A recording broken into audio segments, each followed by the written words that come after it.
দলটা হয়তো নতুন, রাজনৈতিকভাবে হয়তো আমরা অনেকটাই নতুন হতে পারে, আমরা শিশু লগ্নে আছি রাজনীতির, কিন্তু মানুষের যে সাড়া, এই সাড়া আমরা অভূতপূর্ব সাড়া দিচ্ছি এবং মানুষ যেভাবে চাইছে, বিকল্প কাউকে চাইছিল,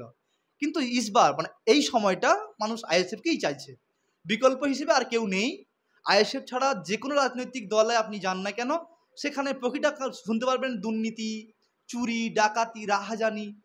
যত রকম অবিচার অন্যায় করা যায় সব রকমই শুনতে পাবেন। কিন্তু আইএসএফ একমাত্র দল যেখানে আজও পর্যন্ত এরকম কোনো কিছু শুনতে পাবেন না। আমরা অলরেডি ভোট প্রচারের কার্য শুরু করিয়ে দিয়েছি। যখনই আমার নামটা ঘোষণা হয়, ঘোষণা হওয়ার পরে আমরা চলে যাই ভাঙড় বিধানসভায়, সেখানে থানায় গিয়ে বসা এবং সমস্ত অঞ্চল নেতৃত্বের সঙ্গে কথা বলা,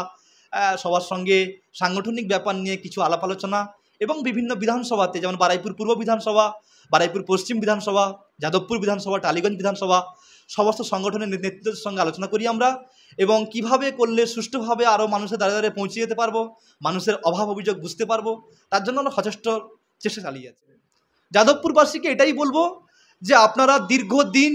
স্বাধীনতার ৭৫ বছর পর্যন্ত হয়ে গেল, বিভিন্ন লোকসভায় এমপিকে পাঠিয়েছেন আপনারা, এবং আপনাদের এলাকা থেকে, আপনাদের গ্রাম থেকে, আপনাদের বুথ থেকে, আপনাদের যাদবপুর লোকসভার বিভিন্ন কেন্দ্র থেকে আপনারা বিভিন্ন সময়ে বিভিন্ন রকম লোকসভার প্রতিদ্বন্দ্বী পাঠিয়েছেন, কিন্তু আপনাদের জন্য কি করেছে? যাদবপুর আজকে অবহেলিত, আজকে প্রকৃতি মানুষ বেকার, প্রকৃতি যুবক বেকার, কাজ নেই, মানুষের যে শারীরিক যেটা দরকার, যে শারীরিক চাহিদা আছে, তাদের যে একটা খাদ্য দরকার, তাদের চিকিৎসার দরকার, তাদের বাচ্চাদের শিক্ষার দরকার, সেগুলো থেকে আজ পিছিয়ে। আমরা আইএসএফ, আমরা যদি কোনোদিন ক্ষমতায় আসি, আমরা প্রথমেই চিকিৎসার ব্যবস্থা সুষ্ঠু করব, যাতে মানুষ, সাধারণ থেকে সাধারণ মানুষ, গরিব থেকে গরিব মানুষ উচ্চ মানের চিকিৎসা পায়, এবং সেই তরফ থেকে ওদের বাচ্চাগুলো, যারা গরিব ফ্যামিলির মানুষ, যাদের কিনা একবেলা খাওয়া হয় না